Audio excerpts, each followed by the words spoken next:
Hello ಕರ್ನಾಟಕದ ಜನತೆ, welcome back to updates Kannada 360 channel. So ನೀವೇನಾದರೂ ಗೃಹಲಕ್ಷ್ಮಿ ಯೋಜನೆ 2,000 ರೂಪಾಯಿ ಪಡ್ಕೊತಿದ್ರೆ ಈ ವಿಡಿಯೋನ ಮಿಸ್ ಮಾಡೋಕ್ಕೆ ಹೋಗಬಾರ್ದು. ಸೊ ಏನೀಗ ಒಂದು ಎಲೆಕ್ಷನ್ ರಿಸಲ್ಟ್ ಬಂತು ಕೇಂದ್ರ ಸರ್ಕಾರದ್ದು. ಸೊ ಅದರಲ್ಲಿ ಕಾಂಗ್ರೆಸ್ಸು ಅಧಿಕಾರಕ್ಕೆ ಬಂದಿಲ್ಲ. ಸೊ ಏನು ಒಂದು ಮ್ಯಾಜಿಕಲ್ ನಂಬರ್ ಇತ್ತು 273. ಸೊ ಆ ಮ್ಯಾಜಿಕಲ್ ನಂಬರ್ಸ್ ಕಾಂಗ್ರೆಸ್ ಅವ್ರಿಗೆ ಸಿಕ್ಕಿಲ್ಲ, ಆಯಿತಾ. ಸೊ ಹಾಗಿದ್ರೆ ಏನಪ್ಪ, ಈಗ ಕೇಂದ್ರ ಸರ್ಕಾರದಲ್ಲಿ BJP ಆಡಳಿತಕ್ಕೆ ಬರುತ್ತೆ, ಹಾಗಾದರೆ ನಮಗೆ ಗ್ಯಾರಂಟಿ ಯೋಜನೆಗಳನ್ನ ನಿಲ್ಲಿಸ್ತಾರಾ?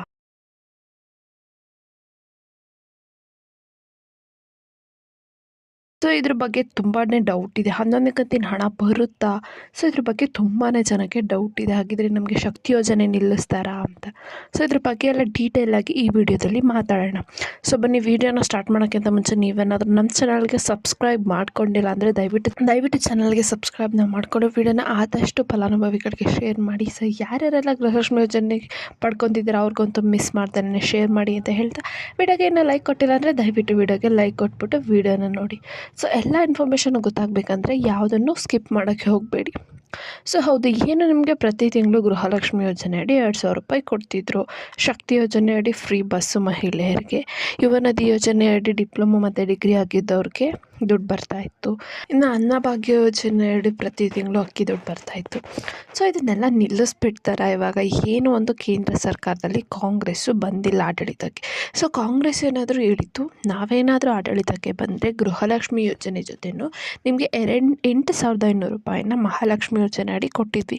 ಸೊ ಇದನ್ನು ಬಿಡಿ, ಯಾಕಂದರೆ ಮಹಾಲಕ್ಷ್ಮಿ ಯೋಜನೆ ಅಡಿ ನಿಮಗೆ ಹಣ ಕೊಡ್ತಾ ಇರಲಿಲ್ಲ. ಆವಾಗ ಜಸ್ಟ್ ಅವ್ರು ಹೇಳಿದ್ದಷ್ಟೇ, ನಾವು ಸರ್ಕಾರಕ್ಕೆ ಅಧಿಕಾರಕ್ಕೆ ಬಂದರೆ ನಿಮಗೆ ಕೊಡ್ತೀವಿ ಅಂತ.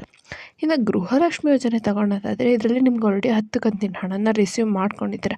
ಇವಾಗ ಏನು ಗೃಹಲಕ್ಷ್ಮಿ ಯೋಜನೆ ಅಡಿ ಚೇಂಜಸ್ ಆಗುತ್ತಾ, ನಮಗೆ ಹಣ ಬರಲ್ವಾ ನೆಕ್ಸ್ಟ್ ಅಂತ ತಿಳ್ಕೊಳ್ಳೋಣ ಅಂದರೆ, ಸೊ ವಿಡಿಯೋನ ಎಲ್ಲ ಸ್ಕಿಪ್ ಮಾಡೋಕ್ಕೆ ಹೋಗಬೇಡಿ. ಏನು ನಿಮ್ಮದು ಕರೆಂಟ್ ಬಿಲ್ಲು ಮತ್ತು ಶಕ್ತಿ ಯೋಜನೆ ಅಡಿ ನೀವೇನೋ ದುಡ್ಡು ಪಡ್ಕೊತಿಲ್ಲ, ಆಯಿತಾ. ಸೊ ಅದನ್ನು ಏನೇ ಕಾರಣಕ್ಕೂ ನಿಲ್ಲಿಸಲ್ಲ ಅವರು. ಇನ್ನು ಮಿಕ್ಕಿದ್ದು ನೋಡೋದಾದರೆ ಗೃಹಲಕ್ಷ್ಮಿ ಯೋಜನೆ, ಅನ್ನಭಾಗ್ಯ ಯೋಜನೆ ಮತ್ತು ಯುವನಿಧಿ ಯೋಜನೆ ನೋಡೋದಾದರೆ, ಸೊ ಇದರಲ್ಲಿ ಏನಪ್ಪ ಅಂದರೆ ಪ್ರತಿ ತಿಂಗಳು ನಿಮಗೆ ಹಣನ ಅವರು ಕೊಡ್ತಾ ಇದ್ದಾರೆ. ಹಂಗಂತ ಈಗ ನಿಲ್ಲಿಸ್ತಾರಾ? ಅನ್ನಭಾಗ್ಯ ಯೋಜನೆ ನೋಡೋದಾದರೆ ಏಪ್ರಿಲ್ ತಿಂಗಳಿಂದ ಹಣ ಅಕ್ಕಿ ಹಣ ಸ್ವಲ್ಪ ಜನಕ್ಕೆ ಬಂದಿದೆ ಅಷ್ಟೇ, ಮಿಕ್ಕಿದ್ದು ಯಾರಿಗೂ ಬಂದಿಲ್ಲ. ಸೊ ಅನ್ನಭಾಗ್ಯ ಯೋಜನೆಯನ್ನು ಕಂಪ್ಲೀಟಾಗಿ ಯಾರಿಗೂ ಹಾಕ್ತಾನೇ ಇಲ್ಲ. ಸೊ ಇದನ್ನೆಲ್ಲ ನೋಡಿದ್ರೆ ನಿಮಗೆ ನಿಲ್ಲಿಸ್ಬೋದು ಅಂತ ಅನಿಸುತ್ತೆ. ಆದರೆ ಏನು ಸರ್ಕಾರದವರು ಹೇಳ್ದಂಗೆ ಸ್ಟಾರ್ಟಿಂಗ್ ಅವರು ರಾಜ್ಯದಲ್ಲಿ ಅಧಿಕಾರಕ್ಕೆ ಬಂದಾಗ ಅವ್ರು ಹೇಳಿದರು. ಸೊ ಇದು ನಮ್ಮ ರಾಜ್ಯ ಸರ್ಕಾರದವರು, ಕೇಂದ್ರ ಸರ್ಕಾರದವರು ಆಡಳಿತಕ್ಕೆ ಬರೋಕ್ಕಿಂತ ಮುಂಚೆನೇ ಈ ಯೋಜನೆಗಳನ್ನ ಅವರು ಮಾಡಿದ್ದು.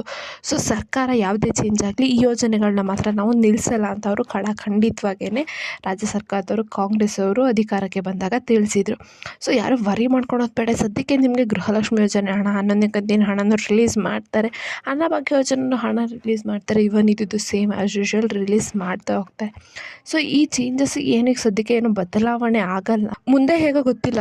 ಬಟ್ ಈಗ ಸದ್ಯಕ್ಕಂತೂ ಈಗ ಏನು ಸಿದ್ದರಾಮಯ್ಯ ಅವರು ಆವಾಗ ಹೇಳ್ದಂಗೆ ಗ್ಯಾರಂಟಿ ಯೋಜನೆಗಳನ್ನ ಯಾವುದನ್ನು ಸದ್ಯಕ್ಕೆ ನಾವು ನಿಲ್ಲಿಸಲ್ಲ. ನಮ್ಮ ಆಡಳಿತ, ನಮ್ಮ ಅಧಿಕಾರ ಇರೋ ಗಂಟನೂ ನಾವು 5 ವರ್ಷ ಕಂಟಿನ್ಯೂಸ್ ಆಗಿ ಕೊಡೋಕ್ಕೆ ಟ್ರೈ ಮಾಡ್ತೀವಿ, ಗೃಹಲಕ್ಷ್ಮಿ ಯೋಜನೆಯಲ್ಲಿ ಯಾವುದೇ ಇರಲಿ ಅಂದ್ಬಿಟ್ಟು ಅವರು ತಿಳಿಸಿದ್ದಾರೆ. ಸೊ ಈ ಮಾಹಿತಿ ನಿಮಗೆ ಇಷ್ಟ ಆಯಿತು ಅಂದ್ಕೊತೀನಿ.